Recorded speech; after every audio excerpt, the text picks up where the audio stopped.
Hello friends, welcome to day 3. I'm Coach Jen here with your mindset tip for today. So if you've been following along, hopefully you have a gratitude and self-love practice. How's that going for you? Guys, keep it simple, right? Just think about these things, say them. You don't have to write them down. It doesn't have to be complicated. If you're having trouble remembering, set an alarm on your phone or tie it to a habit that's already existing, like brushing your teeth. Every morning I brush my teeth, I'm gonna say what I'm grateful for and one thing that I love about myself. Or put a Post-it note or a sticky note somewhere where you're gonna see it so that it is a trigger and it reminds you. Because I can promise if you do these things regularly with consistency, then you're gonna really feel a difference and you're gonna be able to handle other stressors that come your way in life. So there's a lot of benefits to doing this. So today I wanna talk about pleasure and pain. Because we do everything in life to move towards pleasure and away from pain. Would you agree? And our perception of pleasure and pain is different. What I consider painful may be different than you or your neighbor or your friend or your spouse. Take going to the gym, for example. How do you feel about exercise? Do you associate pain with exercise? Do you think about how bad it's gonna physically hurt? That you're not gonna know what to do, that you're gonna look stupid? The pain of making the time to actually have to go to the gym, when maybe you would rather be doing something more pleasurable, like watching TV? Do you feel relieved when you come up with a really good excuse or reason why you're gonna skip the gym today that makes you feel good in the moment? Instead of having to get up early and the pain of having to go to the gym early in the morning. If these are what you associate pain and pleasure with, then you're gonna have a really hard time making exercise a consistent habit. So when I think about exercise, I think of the pleasure about how I'm gonna feel afterwards, how proud I'm gonna be, how much energy I'm going to have, how I'm gonna feel physically in my body. I associate pain with not going to the gym because that means I'm not going to get to my goals. I'm going to be disappointed in myself. I know I'm going to be lazier the whole rest of the day. I'm not going to hit my goals.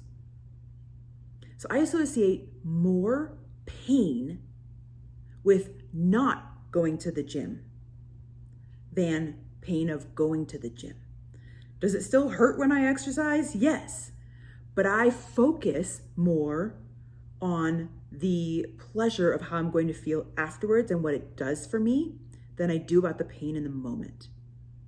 And this is a choice. We choose what we want to see or what our perception is. And that should be empowering because it puts it back in your court. You are in control. The same goes for nutrition. I used to work a 9 to 5. I used to come home and drink a bottle of wine every night with something sweet afterwards. I used to binge on ice cream and chocolate chip cookies and peanut butter on the weekends because I deserved it for working out so hard during the week. But I also didn't feel good. I wasn't sleeping well. I had hormone problems, digestive problems. I wasn't getting results in the gym.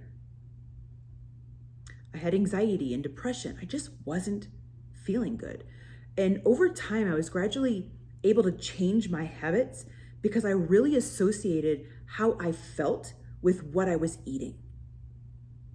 I associated the consequence of certain foods or certain behaviors like overeating with how I felt and how it was moving me in this place that I didn't want to go. I made the negative consequences of my actions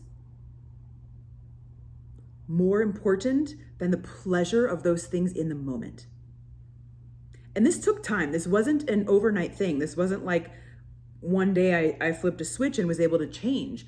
It was overeating on ice cream on the weekend, recognizing like, hey, I sleep like shit every weekend. And then taking out the ice cream and recognizing, hey, I slept better last night. And then it coming back in and me recognizing that messed up my sleep again. And it's back and forth. But eventually you associate so much pain with the outcome that it overshadows the perceived pleasure in the moment of having the food or the thing. For you to really change your behavior, you have to decide the behavior needs to change. Not because somebody else told you. We don't stick with habits when somebody else tells us what we need to do. When we decide something is important or something isn't working for us or something is working for us, that's when we're more likely to stick with it. So are you associating more pain with the idea of eating healthy because it's hard? Because it takes more cooking and more prep work? Or do you associate more pain with the consequences of not eating healthy, not feeling your best, not having energy, not feeling strong, skin not looking your greatest? Cognitively, not thinking as well. Your energy levels are up and down all the time. Sometimes it's hard to tell what foods or habits or behaviors are making us feel a certain way because there's so many of them. We're drinking and eating processed foods and overeating and having lots of sugar and doing all these things. And so we just feel like general crap and we don't know what's causing what, so we can't make that association. That's what's so great about this reset. For 5 days, you're gonna be eating really clean. You're gonna be on this great nutrition plan, nourishing your body. You're gonna feel really good at the end. So it's like a blank slate. So take this opportunity when you come back, maybe when you start bringing in certain foods or having drinks or doing these things, pay attention to how you feel. What does that do to your energy then? Does it cause food cravings later in the day?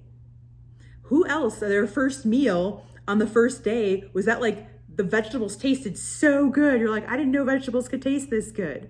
Our taste buds change.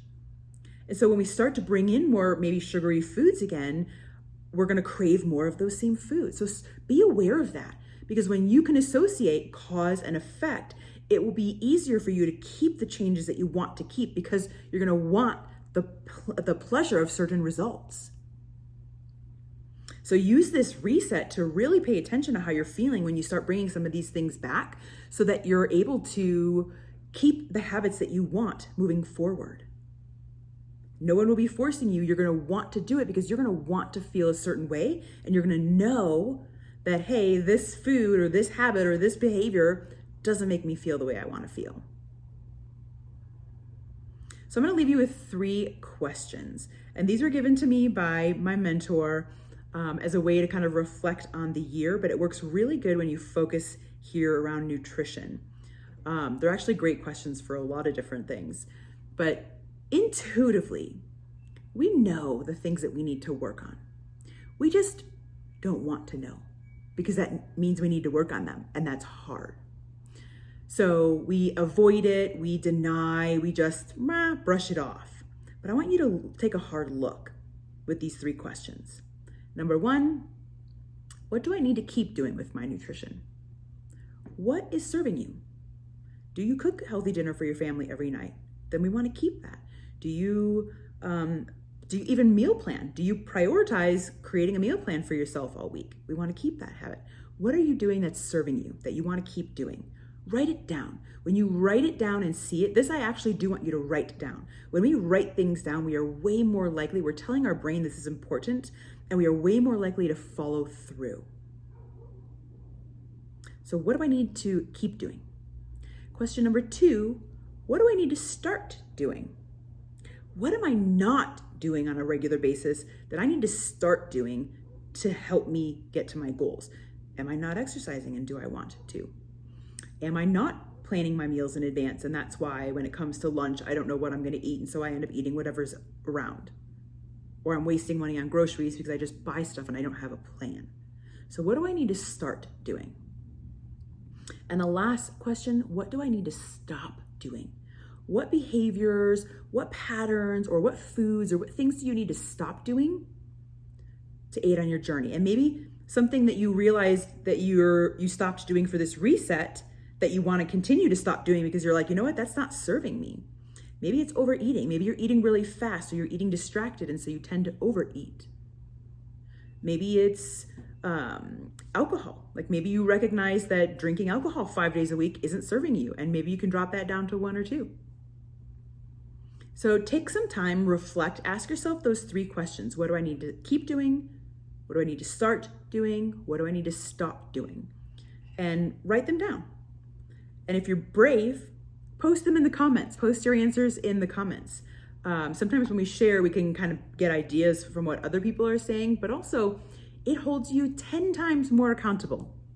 If you write down and announce in public your goals, you are 10 times more likely to actually move towards them. So if you're serious about making change, post those answers in the comments. I would love to see them. All right, that is our chat for today, guys. If you want to keep in touch, send me a DM. I'll add you to my weekly newsletter where I send out my best tips and tricks for your mindset tips to aid on your journey. Much love.